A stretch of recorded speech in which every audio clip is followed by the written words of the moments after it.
నమస్తే, నేను ప్రశాంత్.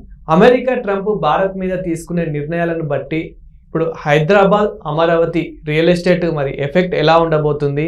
సో దీని గురించి అయితే మాట్లాడేందుకు ప్రస్తుతం మనతో పాటు సీనియర్ జర్నలిస్ట్ సిఎస్ రావు గారు ఉన్నారు. నమస్తే అండి. నమస్తే సార్. అమెరికా ట్రంప్ ఈ మధ్యకాలంలో భారత్ మీద చాలా నిర్ణయాలు తీసుకున్నారు. సో ఇదే క్రమంలో హైదరాబాద్ అమరావతి రియల్ ఎస్టేట్ ఎలా ఉండబోతుంది? ఏమైనా ఎఫెక్ట్ ఉండబోతుందా? అమెరికా అధ్యక్షుడు ట్రంప్ తీసుకున్నటువంటి నిర్ణయాల్లో అనేకమైనవి వివాదాస్పదమైనవి ఉన్నాయి, అలాగే సంచలనమైనవి ఉన్నాయి. ప్రత్యేకించి భారతదేశానికి బాగా ఇబ్బంది పెట్టేటువంటి లేటెస్ట్ డెసిషన్ ఏంటంటే, ఎన్ఆర్ఐలు ఎవరైనా సరే ఇండియాకి డబ్బులు పంపించాలంటే, ఇండియాకనే కాదు ఎవరైనా సరే అమెరికాలో ఉండేటువంటి వాళ్ళు వాళ్ళ దేశాలకి అమౌంట్ పంపించాలంటే 5% ట్యాక్స్ కట్టాలి అని చెప్తున్నారు. అంటే లక్షకి 5,000 రూపాయలు ట్యాక్స్ కట్టాలి. లక్షకి 5,000 రూపాయలు ట్యాక్స్. అలాంటప్పుడు అమెరికాలో ఉండేటువంటి వాళ్ళు మన ఎన్ఆర్ఐలు పంపిస్తారా? పంపించడానికి సాహసిస్తారా? అక్కడ ఇన్వెస్ట్ చేసుకుంటారు, అంతే కదా. ఇప్పుడు 5% ట్యాక్స్ కట్టమంటే అక్కడ ట్యాక్స్ కట్టి మళ్ళీ 5% ఇక్కడ ట్యాక్స్ కట్టి ట్యాక్స్లుగా సరిపోతాయి అమౌంట్ అంతా. లక్షకి 5,000 అనేది చిన్న అమౌంట్ కనిపించవచ్చు. మీరు 1 కోటి రూపాయలు తీసుకుంటే 5 లక్షలు పోతుంది. సో కాబట్టి పెద్ద అమౌంట్. ఒక 10 కోట్లు అనుకోండి, అది ఇంకా ఎక్కువ అవుతుంది. సో అమౌంట్ పెరిగే కొద్ది ఈ ట్యాక్స్ అనేది ఎక్కువగా కనిపిస్తూ ఉంటుంది మనకి. ప్రధానంగా ఎన్ఆర్ఐలు బాగా ఇన్వెస్ట్ చేసేది రంగం ఏంటంటే రియల్ ఎస్టేట్ రంగం. అది కూడా ఏ టైప్ ఆఫ్ ఇన్వెస్ట్మెంట్స్ వాళ్ళు చేస్తారు రియల్ ఎస్టేట్లో, ఏ ఏరియాలోకి వెళ్తారని అంటే, ప్రస్తుతం హైదరాబాద్లో తీసుకుంటే హై రైజెస్ బిల్డింగ్ సంబంధించినటువంటిది హవా కొనసాగుతుంది.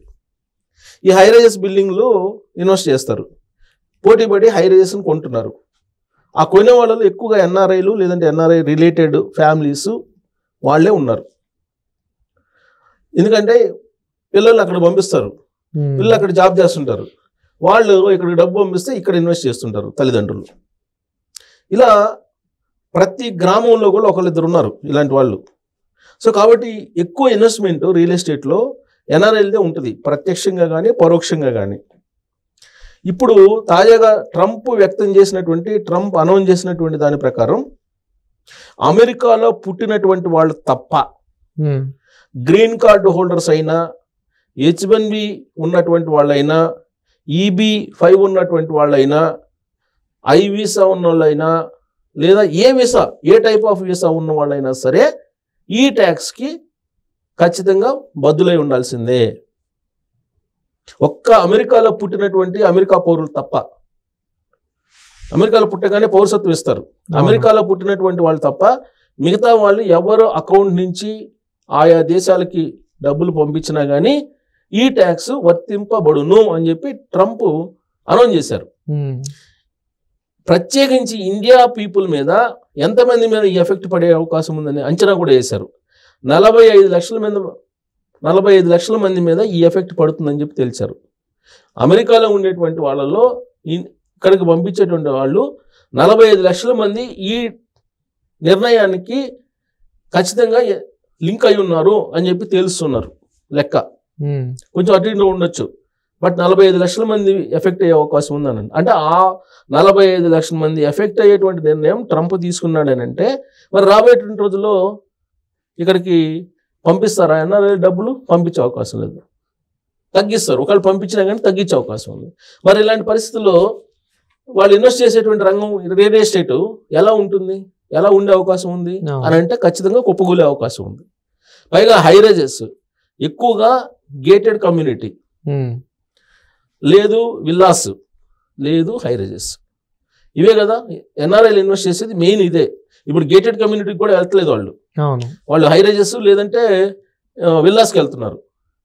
So villas, gated high rises building, ఇక్కడ దీని మీద బాగా ఎఫెక్ట్ పడే అవకాశం ఉంది. ఇప్పుడు మనకి ట్రంప్ టవర్స్ వస్తుంది, ఆ ట్రంప్ టవర్స్ మనకి కోకాపేటలో కడుతున్నారు, 63 ఫ్లోర్లు అని చెప్పి అంటున్నారు. మరి అలాంటి వాటిని కొనాలంటే ఒక్కొక్క ఫ్లాట్ వచ్చేసి 5 నుంచి 10 లక్షల దాకా ఉంటుంది. మరి 5 నుంచి 10 లక్షల దాకా ఉంటే వాళ్ళు అక్కడి నుంచి అమౌంట్ పంపిస్తే దానికి ట్యాక్స్ ఎందుకు కట్టాలి? మరి అది బేర్ చేస్తారా అని అంటే బేర్ చేసేటువంటి అవకాశం ఉండదు. కాబట్టి రియల్ ఎస్టేట్ రాబోయే రోజుల్లో ప్రత్యేకించి హైదరాబాద్ రియల్ ఎస్టేట్ మీద ఎక్కువగా ప్రభావం చూపబోతుంది ఈ నిర్ణయం. గతంలో కూడా రెసిప్రోకల్ ట్యాక్స్ ఎప్పుడైతే అనౌన్స్ చేశారో ఆ మరుక్షణమే ఫార్మా ఇండస్ట్రీ మీద ఎక్కువ పడుతుందని చెప్పి అనుకున్నారు. కానీ అది రెసిప్రోకల్ ట్యాక్స్కి సంబంధించి కొంత నెగోషియేషన్ జరిగి దాని ఎఫెక్ట్ నుంచి బయటపడ్డారు. సార్ ఉన్న పలంగా ట్రంప్ ఎందుకని ఇలాంటి నిర్ణయాలు తీసుకున్నాడు భారత్ మీద? అదేవిధంగా ఇప్పుడు రీసెంట్గా యాపిల్కి సంబంధించి కూడా ఇక్కడ నుంచి యాపిల్కి ఎలాంటి మెటీరియల్స్ కూడా భారత్కి వెళ్ళొద్దు ఇలాంటి నిర్ణయం తీసుకున్నారు. అంటే పాకిస్తాన్తో ఏమైనా ఒప్పందాలు కుదిరాయా ఈ క్రమంలో? సో ఒకటేంటంటే ఎవరికైనా ఒక స్ట్రాంగ్ ఫీలింగ్స్ ఉంటాయి. అలానే అమెరికా అధ్యక్షుడు కూడా మనిషే కదా, అతను కూడా కొన్ని స్ట్రాంగ్ ఫీల్స్ ఇన్నర్గా ఉంటాయి. కానీ బయట నాటకం వేరే ఉంటుంది. కౌగిలించుకుంటారు కానీ లోపల కత్తులు పెట్టుకొని ఉంటారు. ఇండియా అంటే భారతదేశం అంటే అమెరికాకి మొదటి నుంచి కూడా మంచి ఒపీనియన్ లేదు. దానికి కారణం ఏంటంటే ఈర్ష్య. భారతదేశం ఇదిగొస్తే, భారతదేశం అభివృద్ధి చెందితే ఎక్కడ ఓవర్కమ్ చేస్తుందో అనేటువంటిది ఒకటి ఉంటుంది సహజంగా. ప్లస్ ఏంటంటే వాళ్ళకి బానిసలుగా ఉండేటువంటి వాళ్ళు కావాలి, పాకిస్తాన్ లాంటి దేశాలు కావాలి వాళ్ళకి.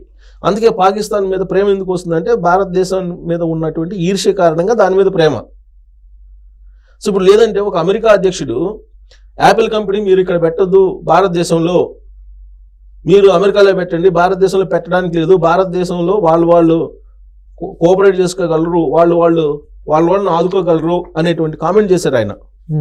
అసలు ఈ కామెంటే కాదు, అమెరికా అధ్యక్షుడిగా రెండోసారి ప్రమాణ స్వీకారం చేసిన తర్వాత అభినందించడానికి ప్రధానమంత్రి నరేంద్ర మోడీ గారు అక్కడికి వెళ్ళారు. ఆడ వెళ్ళిన సందర్భంగా ముందు రోజే ఆయన రేపు కలుస్తారనగా ముందు రోజు ఆయన ఇచ్చిన స్టేట్మెంట్ ఏంటంటే భారత్ అక్కడ చాలా సంపద ఉంది, ఇండియాలో చాలా సంపద ఉంది, ఇండియాకి ఏమి ఇబ్బంది లేదు, చాలా సంపద ఉంది అక్కడ, దాన్ని ఏం ఆదుకోవాల్సిన అవసరం లేదు అని చెప్పేసి ఆయన కామెంట్ చేశారు. ఇండియాలో సంపద ఉంది అని చెప్పి ఆయన ఒక స్ట్రాంగ్ ఫీలింగ్లో ఉన్నాడు. ఇండియాలో అందరికంటే ఎక్కువ సంపద ఉంది అనేటువంటి ఫీలింగ్లో ఉన్నాడు. నిజమే అది, ఎందుకంటే ఆయన బేసికల్గా బిజినెస్ మ్యాన్ కాబట్టి ఆయన లెక్కలు ఆయనకున్నాయి. ఇండియాలో సంపద ఖచ్చితంగా ఉంది, కాకపోతే ఆ సంపద అంతా భారత ఆర్థిక వ్యవస్థలోకి రావట్లా, జీడిపి లెక్కలోకి రావట్లా, భారత ఆర్థిక వ్యవస్థలోకి రావట్లా. ఇప్పుడు 30,000 టన్నుల బంగారం ఉంది, అది భారత ఆర్థిక వ్యవస్థలోకి రావట్లా. బ్లాక్ మనీ ఎంతో పోగుపడుతుంది. బ్లాక్ మనీ ఇవాళకి కూడా కొన్ని లక్షల కోట్ల రూపాయలు బ్లాక్ మనీ ఉంది, నోట్ల రద్దు తర్వాత కూడా. విదేశాలకు వెళ్ళినటువంటి డబ్బు కాకుండా నేను చెప్పేది ఇండియాలో ఉండే డబ్బే. మరి ఇదంతా బయటకు వస్తే ఇండియాలో చాలా డబ్బు ఉంది, మరి ఆయన చెప్పినట్టు నిజమే. అందుకే ఆయనకు భయం. ఇండియాలో డబ్బు ఉంది, మేధస్సు ఉంది, సాంకేతిక పరిజ్ఞానంతో దూసుకు వెళ్తున్నారు, అది ఆపరేషన్ సింధూర్ ద్వారా బయటపడింది. దాన్ని కట్టడి చేయకపోతే రాబోయే రోజుల్లో ఇప్పటికే 4వ ఆర్థిక బలమైన శక్తిగా ఉంది. మరి అలాంటప్పుడు వదిలేస్తే ఏమవుతుందో. ఇప్పటికే చైనా ఎదిగొస్తుంది, చైనాతోటి ఇప్పుడు పడలేకపోతున్నారు అమెరికా. ఇంకోవైపు భారతదేశం కూడా తోడైతే అగ్రరాజ్యం యొక్క ప్రాధాన్యత తగ్గిపోతుంది అనే ఆందోళన ఉండవచ్చు ఆయనకి.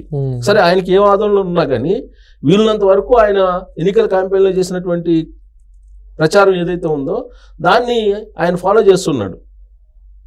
ఆయన ఇల్లీగల్ ఇమిగ్రెంట్స్ని తరివేస్తున్నాడు.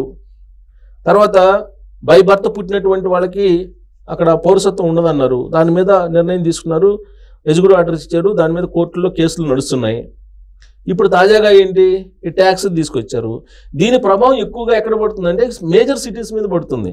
ఒక హైదరాబాద్ అనే కాదు, ముంబై మీద పడుతుంది, ఢిల్లీ మీద పడుతుంది, అమరావతి మీద పడుతుంది. అమరావతి కొత్త రాజధాని, అక్కడికి ఎన్ఆర్ఐలు ఎన్ఆర్టీ అనేటువంటి దాన్ని ఏర్పాటు చేసుకున్నారు. అక్కడ ఎన్ఆర్టీలో చాలా దాదాపు 2,000 కోట్లకు పైగా అక్కడ పెట్టుబడులు పెట్టడానికి వాళ్ళు సిద్ధమయ్యారు. సో అమరావతి మీద కూడా కొంత ప్రభావం ఉంటుంది, కాకపోతే హైదరాబాద్ మీద ఎక్కువ పడే అవకాశం ఉంది. ఎందుకంటే హైదరాబాద్ అనేది ఎన్ఆర్ఐలకు ఒక పెద్ద డెస్టినేషన్గా మారింది. ఎప్పుడైతే 2019లో అమరావతి ప్రాజెక్టు కొలాప్స్ అయిందో అందరికీ డెస్టినేషన్ హైదరాబాద్ అయిపోయింది తెలుగు వాళ్ళకి. కాబట్టి హైదరాబాదు రియల్ ఎస్టేట్ అమాంతం పెరిగిపోయింది.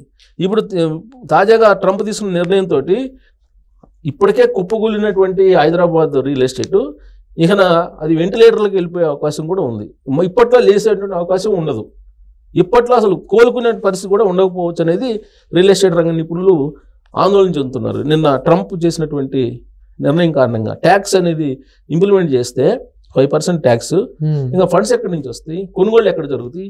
ఇక్కడ లోకల్గా ఉండేటువంటి వాళ్ళు అంత పెట్టుబడులు పెట్టి ఇల్లు కొంటారా? ఒకవేళ కొన్నా ఎంతమంది కొంటారు? 1% కొంటారు. మరి ఈ హైరేజెస్ బిల్డింగ్ అన్ని ఎవరికి అమ్మాలి?